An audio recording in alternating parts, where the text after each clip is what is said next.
the Now That We're a Family podcast. And we're back with another episode of the Now That We're a Family podcast. Today's episode, Katie and I have actually talked about doing for a couple months now.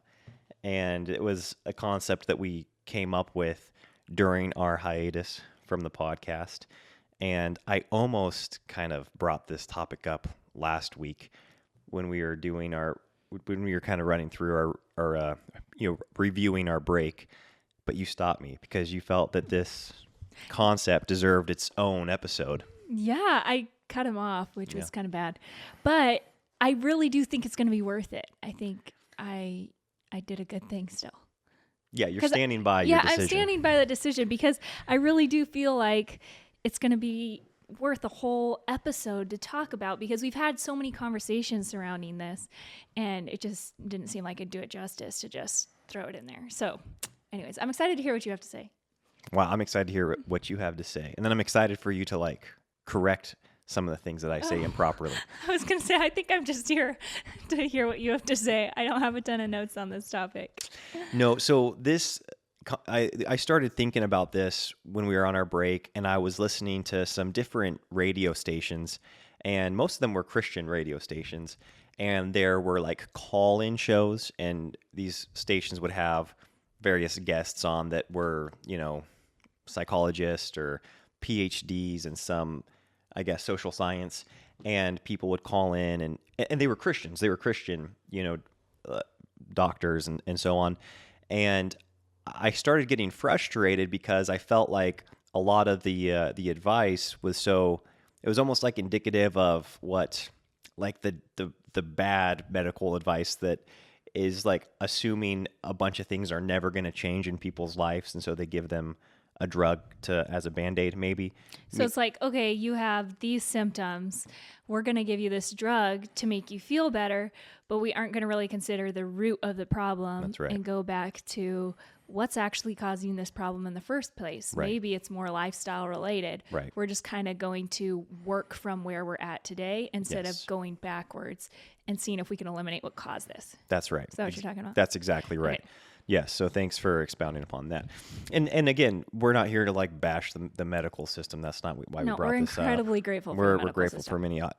but we do feel like a lot of times it doesn't address some things that are lifestyle related. And I felt like a lot of this Christian advice was doing the exact same thing. And I'm giving my little intro here, but it's funny. I'm glad we had a couple months to think about this because I approached initially this concept feeling pretty good about myself, meaning man, these people are morons. Why are they giving this advice? Or this is so stupid. And then I started realizing oh my word, I do the exact same thing in my own life. And it's the classic, the speck in your brother's eye, and you've got a huge tree in your own eye. And so I feel like the Lord really used me, originally having a critical heart towards some of this advice or some of these people's dilemmas. And then he used it to reveal in my life and in our life some things that we needed to change. And so I'm going to keep expounding on what got me here because I'm not giving very many Yeah, I feel like details. This is so vague. I feel like you're doing a good job, but I feel like you can be more detailed. Okay. You heard one specific story Sure. on the internet, right? You came home. Well, there was two. There was Okay. two back-to-back call-ins that kind of killed me. And I'm not going to be able to remember them verbatim, so I'll do my best to not over-dramatize them because I don't think these scenarios were crazy. It was this child psychologist. There was a Christian that was the expert on the show, and people were calling in to ask advice. And so the first call-in was from a mother who was a Christian lady, and she said, hey, I'm looking for ways to connect with I think her daughter was 11, with my 11-year-old daughter. I feel like, when she was really young, she loved me, she would come to me, and as years have gone on, we've grown separate, and I just feel like I don't know her at all. And so the child psychologist kind of asked some more questions about her life, and come to find out this lady worked a lot. She worked 70 to 80 hours a week. Her husband also worked a sales job, which actually had him traveling every week. So every week he was gone 2 to 3 nights, sometimes 4 nights out of the week traveling for sales. Their daughter would go to school first thing in the morning, and then her grandma would pick her up, and then she would spend, the whole afternoon and evening at her grandma's house until her mother got off work at like 7 or 8, and then would go pick her up, and then they'd come home, and they'd be able to connect sometimes that evening or, over the weekend. And so like when you heard her lifestyle, you're kind of like, well, boy, like that makes sense that you're not feeling very connected. Like you never spend time with her, nor does your husband. And she was calling in on behalf of her husband and herself. She's like, we don't feel like we're connected to our daughter anymore. And she laid out her lifestyle, and I was like, well, man, like you're working 6 days a week, 10-hour to 12-hour days. Your daughter's spending more time at school or at her grandma's house than ever with you. You guys make it to church usually together as a family on Sunday. And at church, like she goes to her children's program and you guys sit in on the main service, and you come home on Sunday and you're getting ready for another week. And I was like, a bunch of things need to change, like logistically, in order for you to connect with your daughter. And I don't know if you guys know this, but I consider myself an expert on parent-children relationships. No, I'm joking. But you can know the attitude that I had when I was listening to this. Easy to sure. Armchair quarterback. Yes. Yeah, and it's okay. Just like say the attitude you felt, and we're going to work into how it applied to our lives. And how stuff convicted like I that. was. Yeah. So I'm sitting here thinking like, oh, well, hopefully this child psychologist gives her just like some practical insight on how maybe they can make some lifestyle changes to better connect with their daughter. Maybe they need to change careers. Maybe they need to change companies they're working for. Maybe they could consider living on a one parent, one income home for a bit. Or there's a bunch of things going through my brain. And that's not why the psychologist was on the show. He was there promoting some of his resources. And so which is fine. That's why he was on there. And so he said, well, I've got this workbook. It's, questions to ask your children, and you can go through it with her. And I'm sure it's a great book. I'm not here to bash any of the resources that this guy has, but that was like the insight he had for her. She got off the call, and I was like, that's nuts. Like, no, she's not going to even question their lifestyle that they've built out and how that may have had some effect on her relationship with her daughter and her, her husband's relationship with their daughter, and how like they never see her. They're always working. Like, can't we question some of those things? But of course they weren't questioned. And so I was like, that's kind of crazy that those things aren't even brought to the table as consideration for perhaps adjusting or altering to some extent for the well-being of your family relationships, if indeed that is a priority. Mm-hmm. If everybody gets to come up with their own priorities. Hopefully they're submitted to God, and that the Holy Spirit's leading you and coming up with your priorities.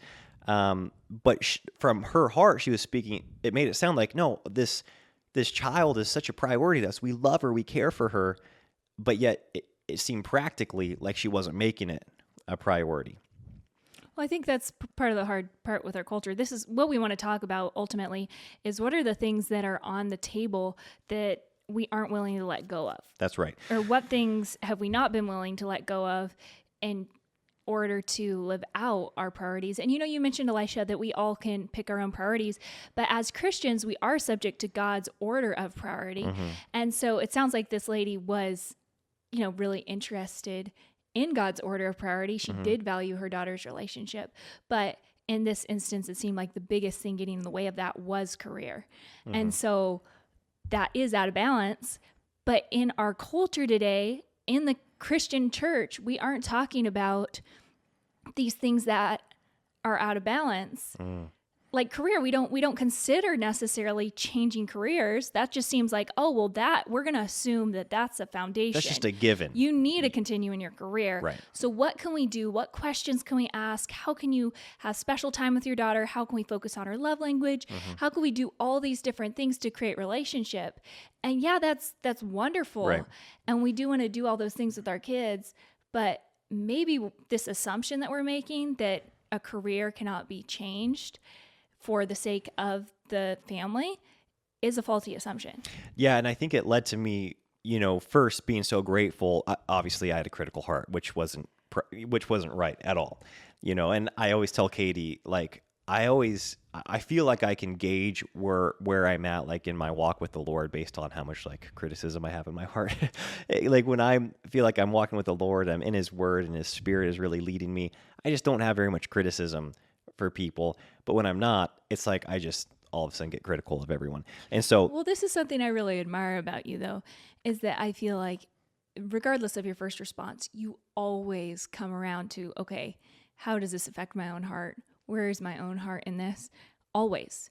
I've never heard you stop at, this is someone else's problem. sure, I Which think really I have. admire. I think I have, but I'm grateful that you don't remember those times. No, so I think wow. Well, say that one more time. No, I got this. Wait, tell the other story. Are you going to tell the I other will. story? Maybe I'll tell that story. No, I don't okay. want it to be a bash session. Okay, So- well, I could tell it so it's Because- not a bass session. because ultimately this led to us being ultimately convicted. But maybe share the other story. Well, I think this was very telling because I think a lot of parents are dealing with this today. And so I do want to address it. And a father called in from, I'm going to just, this Yes, is I think it was the same third-party show. telling. It was the same show. Same show. Yeah. A father called in saying that his son had been going to school and he had been exposed to some very heavy pornography Yeah.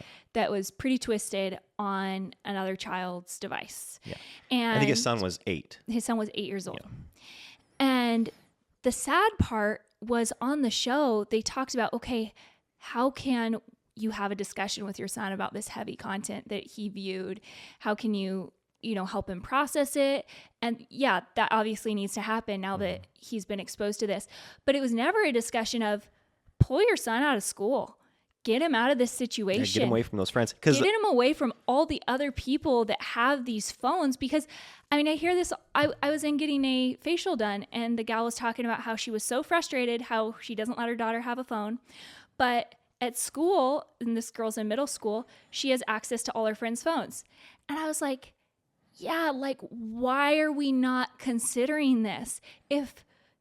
If phones are an issue for your child or what they're accessing online, why isn't the conversation get them out of the situation? Right. We're assuming, they have to be in that situation. They have to be around those friends. They have to have access to other people's devices. Because most kids are curious. They're going to just, regardless of what you say, they're going to do what they want to do, right? And so, like when they aren't with you.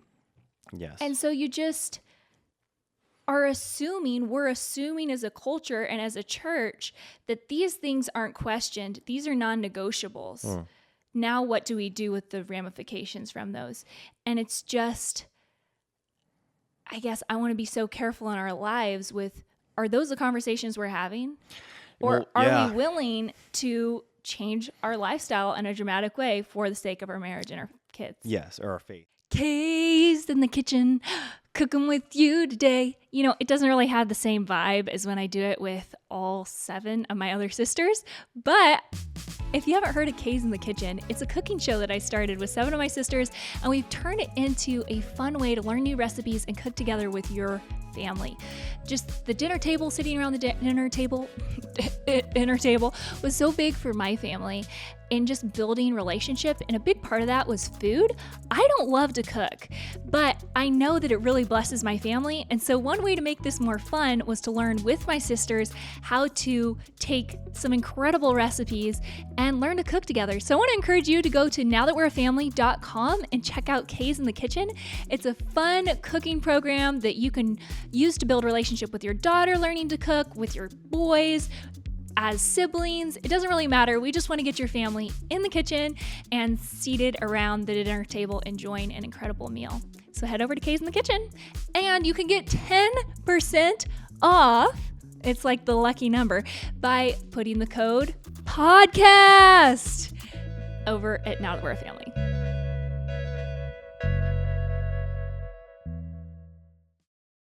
And all those things. And even more of that story. Yeah, because this was an ongoing thing. It wasn't like, his 8-year-old son saw this one time and it was really troubling him. It's like he saw it and now he's kind of like around it all the time. Yeah. And it's because it's this environment that he's in. heartbreaking. And there are so many different angles you could take at this. And I've heard so many different, the fact is people say, well, we live in a sinful world. That is what it is. Like, can you just, remove yourself from this sinful world. We're supposed to be in the world, but not of it. And so it's inevitable that you're going to be around filth in this world.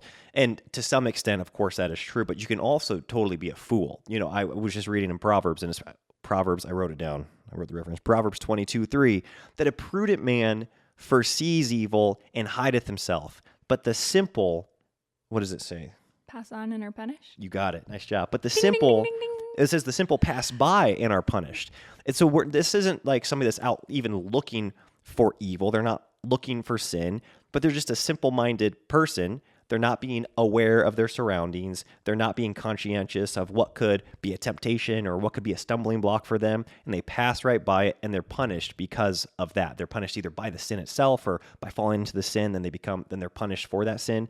And I don't want to be that simple-minded man in my own life where I think, well, hey, like, there's just sin out here. And, what is it? The adulteress, Proverbs 7, it says, he saw amongst the youth a simple-minded one, and he crossed over to the street of the adulterous woman, and she came out. I'm not quoting it, but this is what it communicates, I think. Yeah. And she came out in her, adulteress, the dress of a harlot, and she seduced the boy because he was simple-minded and went and passed by her street. That one kind of makes you believe like he was kind of looking for trouble, but still they refer to him as a simple-minded man that kind of like passed over to her side of the street and went by her place, and he fell into sin. And later on it says, and her steps lead down to hell. Like that was the gateway to hell for him in that instance, in that story. And so I never want to think like, oh, just life is what it is. I'm just going to go on my merry little way, and there's sin out there. It might come across me. I'm a Christian. Hopefully I can refrain from it. It's like, no, I want to foresee evil. I want to hide myself from it as best as I can, and then walk in that life that I've been given freedom in Christ, and not be punished for being simple-minded and falling into sin. Now, that's a little bit of a sidetracked point, although I do think it can apply, because I don't think any of these things that people were doing were inherently sinful, right?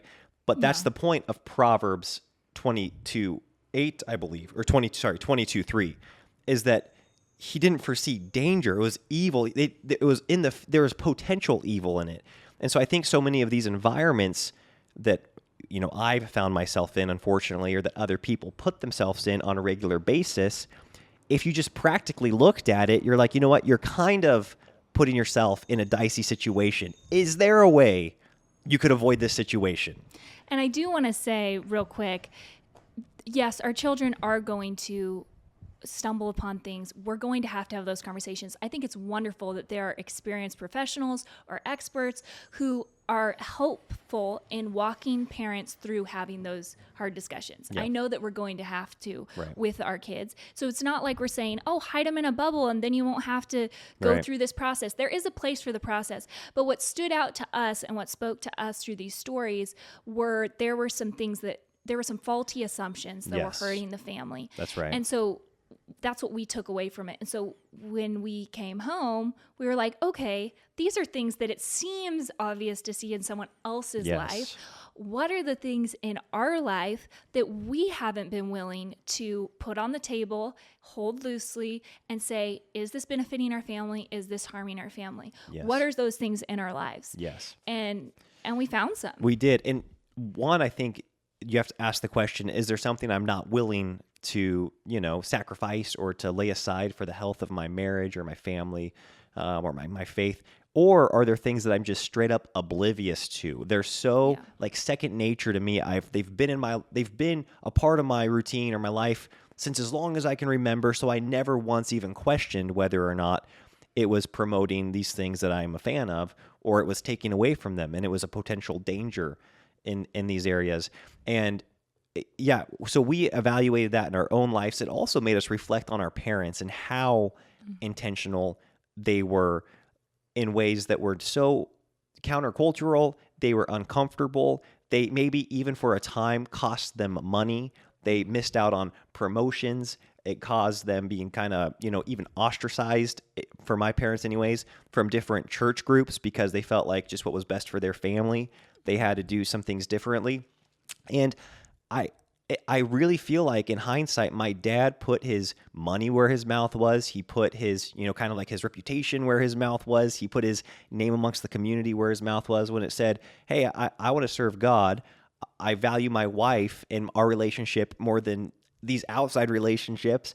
I want to raise and protect my children and bring them up in the nurture and admonition of the Lord. And this led to him changing careers. This led to him changing business partnerships because of the health. This led to him removing himself from different like sports leagues or from different even, like social scenes, I should say, because, maybe him and my mom didn't agree on some things. And he's like, I don't have to be a part of this group. I can step away from this group.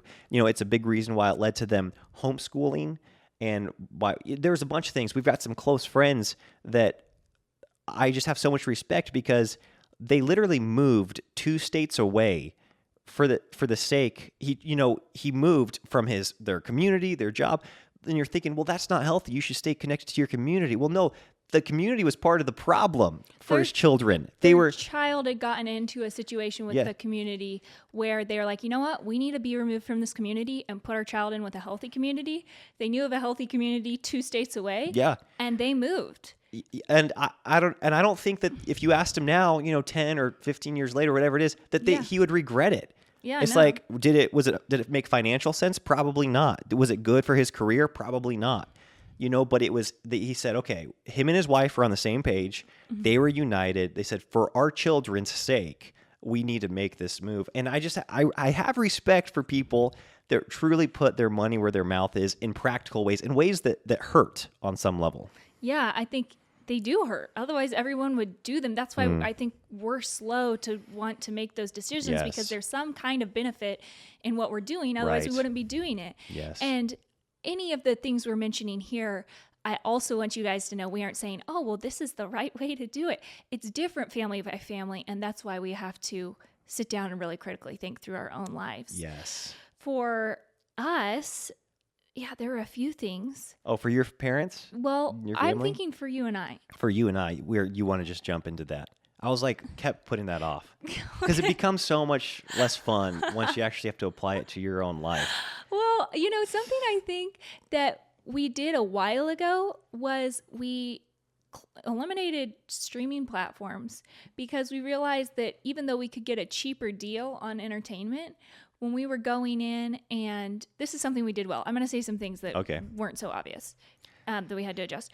But we're seeing all these things pop up, all these videos and all these automatically playing scenes that we didn't want to see. And so purchasing something for $2.99 or $3 from YouTube or from Amazon or whatever was just a healthier way for us to watch something than a streaming service. Because what our parents didn't do is they didn't have TV. Yes.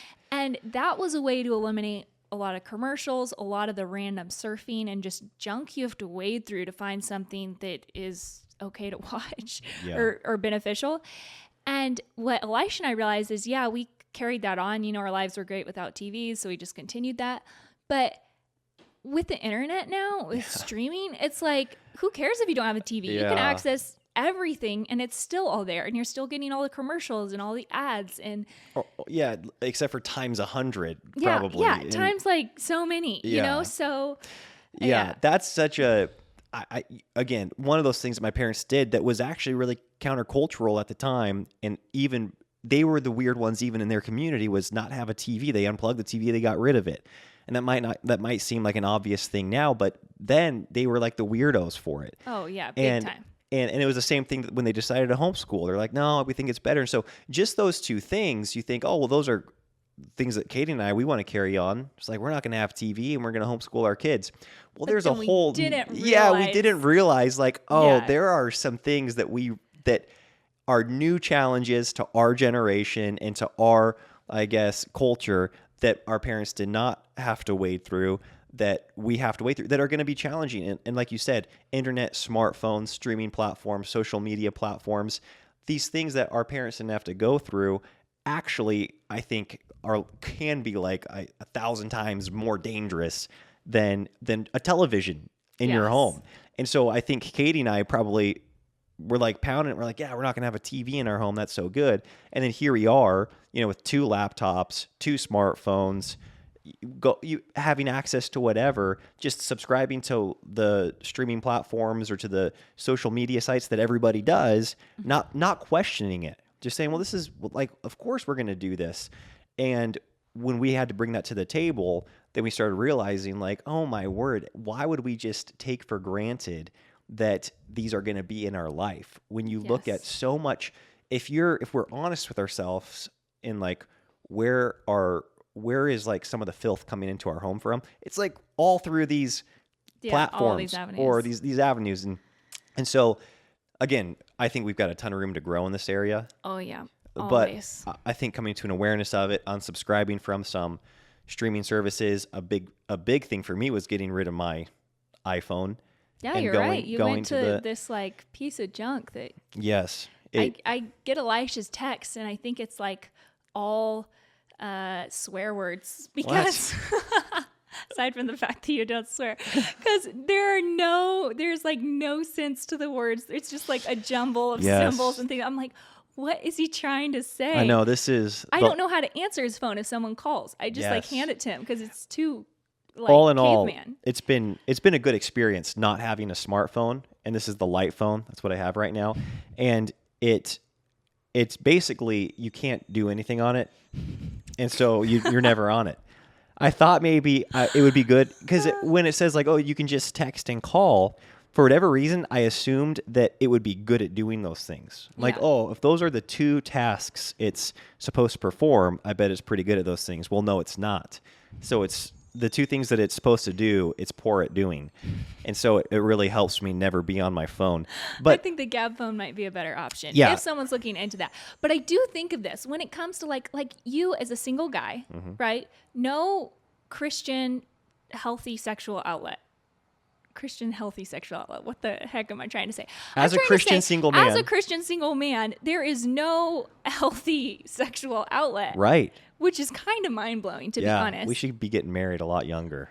Yeah, I don't know how that works. But anyways, I think like that's something I admired about you. When we started dating, you did not have a smartphone. And you just chose to do that. And all your brothers are also at home that don't have smartphones. Yeah. And it makes their life harder. They're like map questing directions to get places. Yeah, they're like printing off directions to places. And I mean, but I just you can't order an Uber. So much. So after we got married, I had a smartphone for 4 years, 4 or 5 years. And it's almost been a year of not having a smartphone.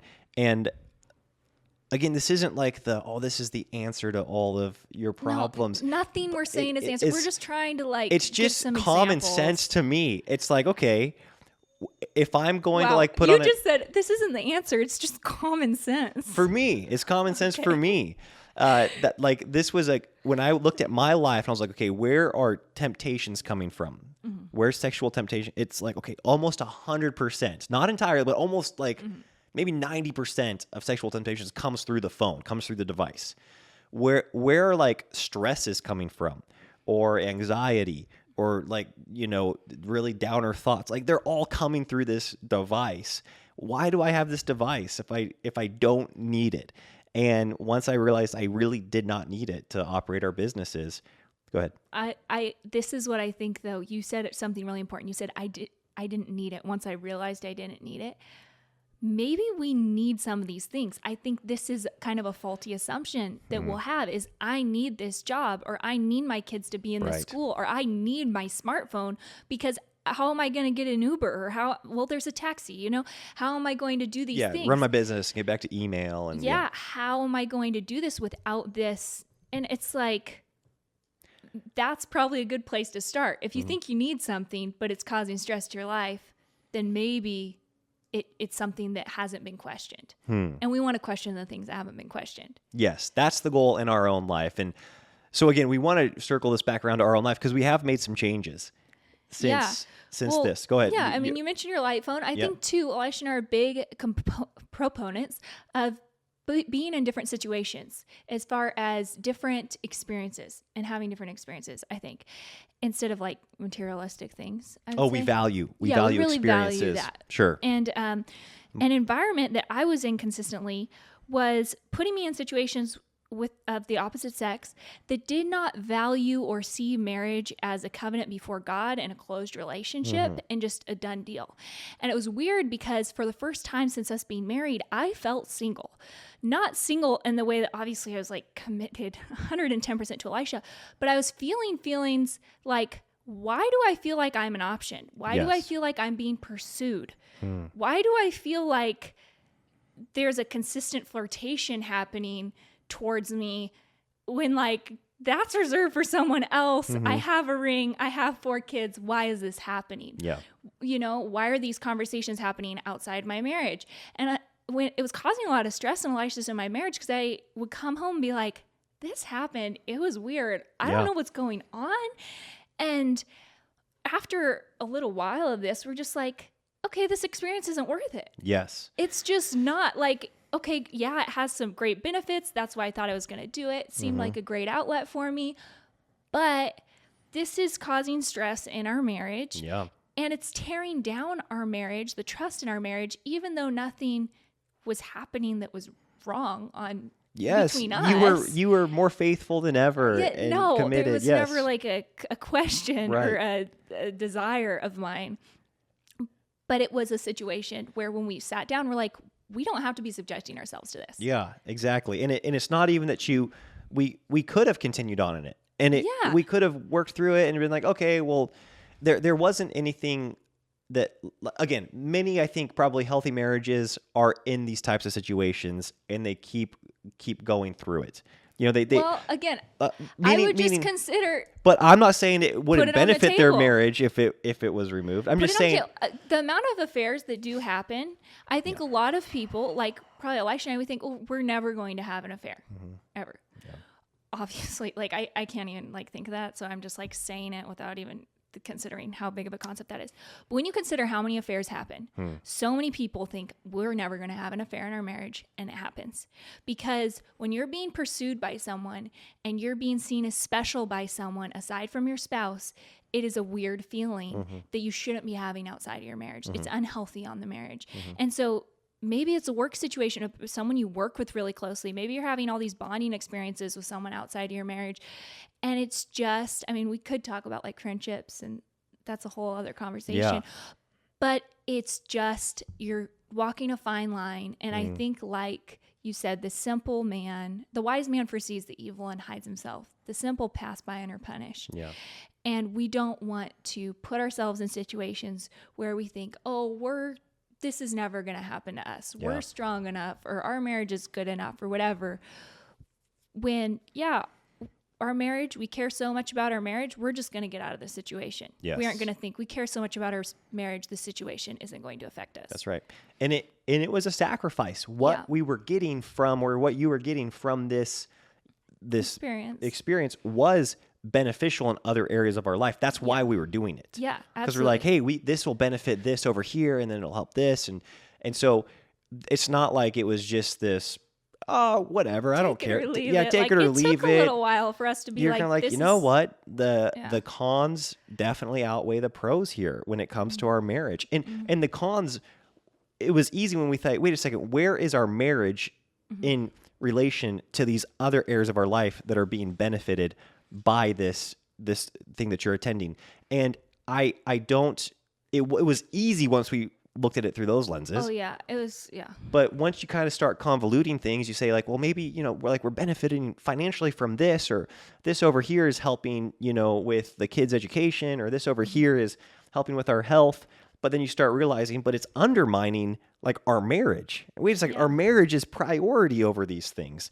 And I just believe more and more that the best thing you can do for those other things, for your children, is to make the decision that's best for your marriage. The best thing that you can do even for your future finances or for your future health are to make those decisions that are best for your faith and for your marriage and then for your children. It really does trickle down and ultimately benefit all those things in the long run.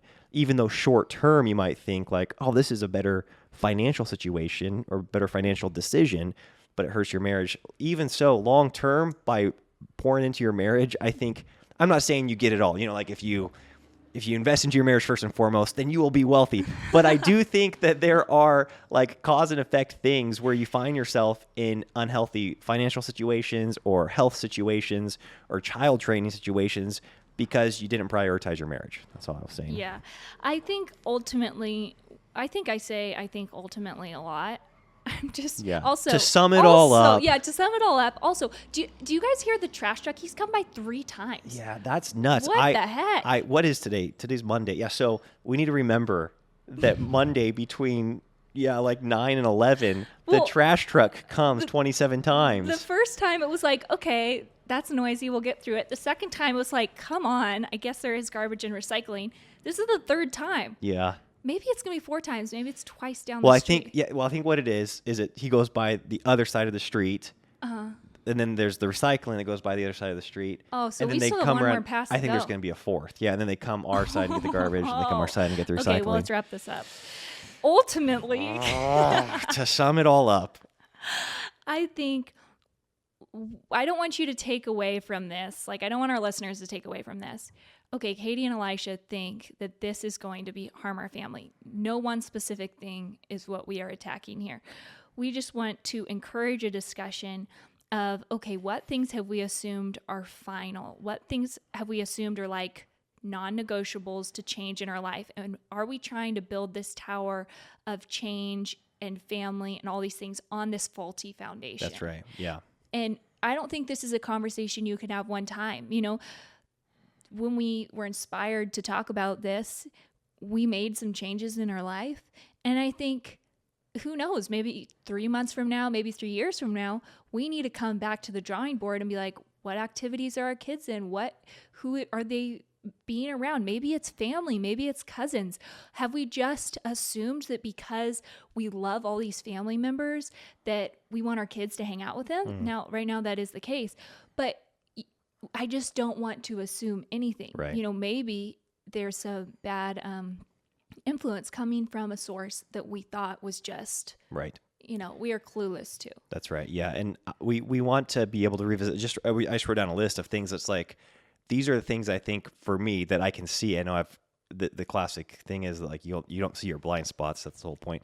But that's a nice thing of marriage, and it's also a nice thing of having in-person friends that can see. Yes, community and stuff. Things that I think are not often considered to change are things like where we live, what we do for work, what we do for our children's schooling, what we do with our income, where's our income coming from, our church involvement, our local community, what type of travel we do. You know, are we traveling more or less, or is it just something you do and you think, well, this is what we do? Who our friends are, you know, different like obligations where it's like, well, we have to go to this event because so-and-so said this, or we have to go to this family event because blah, blah, blah, blah, blah. You know, well, let's actually question those things that you said. Do we need this in our life? Again, finances, where are we spending our money? Health, how are we treating our health? Are we prioritizing it in an unhealthy way? Yeah. You know, exercise, not the one you already mentioned, which should be obvious, is media and TV and sports and internet. Like, and social media. What's like, do funny we need is like, oh, sorry, I totally cut you off. Well, no, yeah. But we've had seasons where we had an online business and we canceled the internet at our house. Yeah, for like 6 months. We're like, the only time we could use the internet was when we went to a coffee shop or the library or to your family's house to go work on our businesses because the internet was it was too much of a negative in our own home. Yeah, we'd do all the work that we could, and then Elisha would take it and go upload things that we needed to upload. And we grew a successful online business doing stuff that way. I think even social media is a big part of what we do right now and the way that we communicate to all you guys what we are talking about. But I feel like Elisha's completely off social media, which is awesome. And I feel like I really think that that's necessary for my life too. And well, now you're only on it 3 days a week. Yeah, I'm on 3 days a week. Yeah. But again, we have questioned this thought of, Katie, like I need to be on social media. And we have a plan where by the end of the year, I'm still going to be on social media, but it's going to be managed primarily by other people. Yes. And so we're going to be still communicating, but it's not what I need to create won't need to be online. And then they get to post it for me. Yes. So I would say that one of the biggest things to probably consider is anything you think I need. Right. Yes. That's so good. That's so good. Anyways, any closing thoughts? Wow, we have a flickering light bulb over here. I think it's signaling us it's time to Yeah, go. that's crazy. It's like the producer we didn't know he had. Like, cut. Yeah, let's wrap things up. I do want to summarize. I probably said this.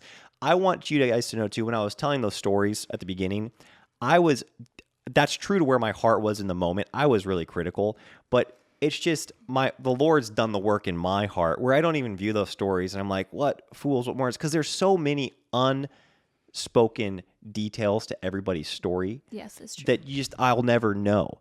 And so again, that doesn't mean you can't hear from people and say, I would do it differently. I would learn. I think what they're doing is maybe not the wisest thing. You can do all those things, but I really don't have this critical heart towards those people. I do think that I want to take from what I learned from that, what I thought from that, apply it to my own life, and be the prudent man that foresees danger and hides himself from it. Okay, we will see you guys next week. Farewell. Bye. Bye.